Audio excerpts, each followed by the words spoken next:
इस मंत्र से आप अदृश्य शक्ति प्राप्त कर सकते हैं और वह शक्ति आप अपनी मेहनत से और साधना से प्राप्त कर पाएंगे। जय गुरुदेव। मित्रों, कोई भी मंत्र हो जिसे आप जाप करते हैं या किसी भी इष्ट का मंत्र हो, तो आप उससे अदृश्य शक्ति प्राप्त कर सकते हैं। महर्षि पतंजलि ने अपने योग शास्त्र में बताया है कि संयम करने से यानी नियंत्रण करने से वह व्यक्ति इतनी स्थिति में पहुंच जाता है कि जो चाहे वह कर सकता है, यानी अपने शरीर से बाहर निकल सकता है, अदृश्य हो सकता है, हल्का हो सकता है, भारी हो सकता है, उड़ सकता है और जाने क्या क्या वह इच्छा शक्ति से कर सकता है। मित्रों, इच्छा शक्ति तभी कार्य करती है जब हम पूर्ण नियमों का पालन करें, यम का पालन करें। यम और नियम दो प्रकार के हैं, दोनों ही अलग अलग हैं। उसमें हमें अपने शरीर की वायु का भी पता होना चाहिए, कितने प्रकार की वायु है, नाड़ी का भी पता होना चाहिए, यानी हमको अपने शरीर का पूर्ण ज्ञान होना चाहिए। क्या कि 5 प्रकार की वायु इस शरीर को संचालित करती है: उदान, अपान, व्यान, समान, प्राणवायु। इन 5 प्रकार की वायु को जब व्यक्ति या साधक कंट्रोल में कर लेता है, साधना करते करते, साधना किसी देव की करे, किसी मंत्र की करे, इसमें कोई पाबंदी नहीं है। वैसे तो अपने गुरु से परामर्श लेकर, उनसे मंत्र लेकर, आज्ञा लेकर यह मंत्र का जाप करना चाहिए।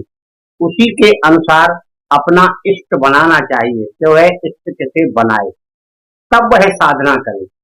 और उसके लिए पहले नियम और यम का पालन करे, तब शरीर को नियंत्रण में कर पाएगा।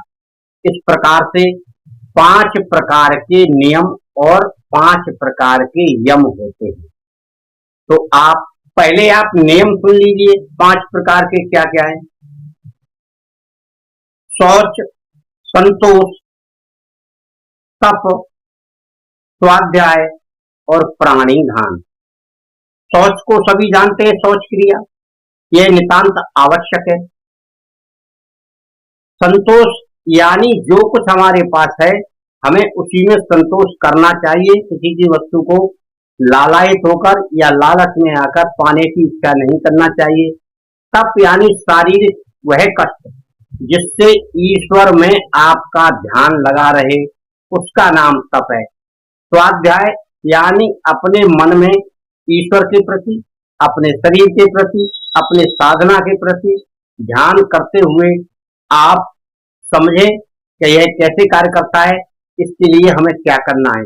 और प्राणिधान में यह है कि जो भी चीजें हैं संसार की ईश्वर ने बनाई है, उन पर आप ध्यान करें, उनका मनन करें, चिंतन करें और फिर आप इन 5 नियमों का पालन रोजाना करते रहें। तो यह अब आपको हम बताते हैं यम, यानी नियम सबसे पहले आपको करना है, फिर उसके बाद नियमों का पालन करना है, तभी आप इस सीढ़ी पर चढ़ पाएंगे जो अदृश्य होने की शक्ति प्राप्त करेंगे।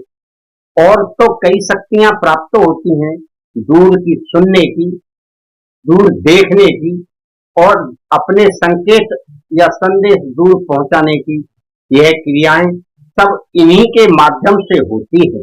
यम में आते हैं सत्य, अहिंसा, ब्रह्मचर्य, आस्तेय और अपरिग्रह। ये 5 यम होते हैं। इसका मतलब आप समझते होंगे, सत्य यानी सत्य का आपको इस्तेमाल करना है, सत्य बोलना है। अहिंसा यानी किसी जीव पर आप अत्याचार नहीं करेंगे, मारेंगे नहीं और उससे उसी तरह व्यवहार करेंगे जैसे मानव से व्यवहार करते हैं। यानी उससे दुश्मनी नहीं करेंगे, ना उसे सताएंगे। ब्रह्मचर्य का मतलब आप जानते ही हैं, ब्रह्मचर्य से रहना, अपने स्वास्थ्य का ध्यान रखते हुए किसी के प्रति गलत भावना ना करना, यही ब्रह्मचर्य का नियम है। अस्ते, दूसरे की वस्तु को पाने की इच्छा रखना या चोरी से लेना, जबरदस्ती लेना, यह अस्तेय है। अपरग्रह यानी इस दुनिया में जो भी है सब सबका है, और जिसके पास आ जाए वह उसका है। अपरग्रह इसी को कहते हैं।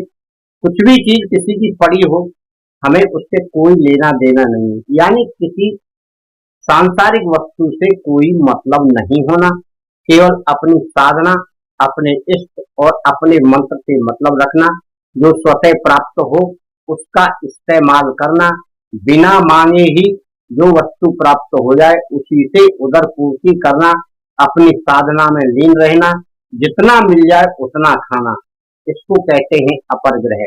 मित्रों, यह 5 प्रकार की वायु, 5 प्रकार के नियम और 5 प्रकार के यम, यह है योग साधना में। और किसी भी साधना में जो बहुत उच्च कोटि की साधना होती है, बहुत जरूरी करना चाहिए, तब आपको वह सिद्धियां प्राप्त होती हैं जिनको आप करना चाहते हैं। अब आपके गुरु ने या आपने स्वयं ने जो निर्धारित कर लिया है किसी इष्ट देव का कोई भी मंत्र, आपको वही मंत्र आपको दिन रात जाप करना है, उसी में समा जाना है, उस इष्ट में और अपने में और उस इष्ट में कोई अंतर नहीं। यानी यही समझ में नहीं आए आपकी में कि मैं इष्ट हूं या इष्ट मेरे अंदर है, मेरा रूप इष्ट का है और इष्ट का रूप मेरा है, एक दूसरे में मिल जाना। यही क्रिया अगर आप करते रहेंगे तो आप बिल्कुल इस प्रकृति से अलग होकर एक सूक्ष्म शरीर को धारण करने वाले साधक बन जाएंगे। जो चाहेंगे वह कर सकते हैं।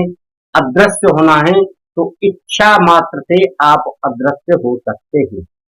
चंद्र में नियंत्रण, सूर्य में नियंत्रण, हवा में नियंत्रण, जल में नियंत्रण और पृथ्वी में नियंत्रण आप करना सीख गए तो इन सब पांचों तत्वों की क्रिया है आपके लिए जानना कोई मुश्किल नहीं है।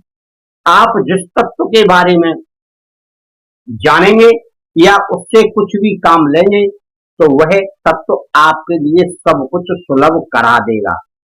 अगर आप जीवन और मृत्यु के बीच का अंतर जानना चाहेंगे, वह भी आपको पता लगने लगेगा। और यह भी पता लगने लगेगा कि कहाँ क्या होने वाला है, अंतरिक्ष में या पृथ्वी पर या जल के अंदर, या वायु का भूचाल आएगा या वर्षा होगी या ओले होंगे, यह पूर्वानुमान आपको लगने लगेगा। यह एक ऐसी साधारण सी क्रिया है जो ध्यान, धारणा, समाधि के द्वारा होती है। जब व्यक्ति संयम कर लेता है या नियंत्रण कर लेता है, तब ध्यान, धारणा और समाधि के द्वारा वह सब सिद्धियों को प्राप्त करने योग्य साधक बन जाता है और उनका स्वामी बन जाता है।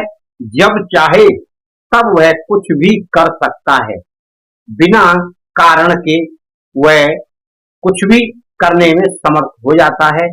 अगर बरसात नहीं हो रही है तो वह बारिश कर सकता है, बरसात अधिक हो रही है तो वह बारिश रोक सकता है, ओले पड़ रहे हैं तो ओले रोक सकता है।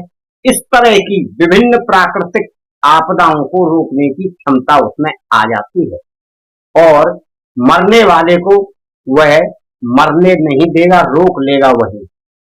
परंतु प्रकृति में साधक दखल नहीं देता है, क्योंकि वह सब कार्य ईश्वर का होता है, परंतु केवल दिखाने मात्र के लिए या कुछ पल के लिए या कुछ समय के लिए वह रोक सकता है और उसे विपदा को दूर हटा सकता है। ये क्रियाएं एक सच्चे साधक में और उस सन्यासी में होती हैं जिसे अपने पराये में कोई भेद नहीं लगता। तो आप किसी भी मंत्र की साधना तन मन से करेंगे आप उस मंत्र के एकाकार में पहुंच जाएंगे और मंत्र आपके अंदर होगा, आप मंत्र के अंदर होगा। जब आपको यही पता नहीं लगे कि मैं कहाँ बैठा हूँ, कहाँ साधना कर रहा हूँ, तब आप समझिए कि आप उस स्थिति पर धीरे धीरे जा रहे हैं। आपकी स्थिति ऐसी हो जाएगी कि आप अंतरिक्ष में हैं या पृथ्वी पर हैं या हवा में उड़ रहे हैं।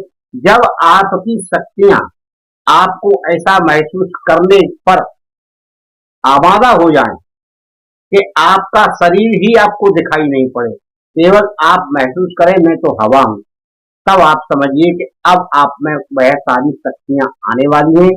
जो आप बोलेंगे वह स्वतः ही होगा। आपकी वाणी में इतनी सत्यता होगी और इतनी वाणी मधुर भी होगी और वाणी से कम भी बोलने वाले होंगे आप। ऐसा नहीं है कि बार बार हर किसी के सामने बोल रहे हो, उसका प्रमाण सामने वाले को मिलेगा। आप तो उसी सरल भाव में और सरल तरीके से व्यक्त करेंगे अपने विचारों को, भावों को।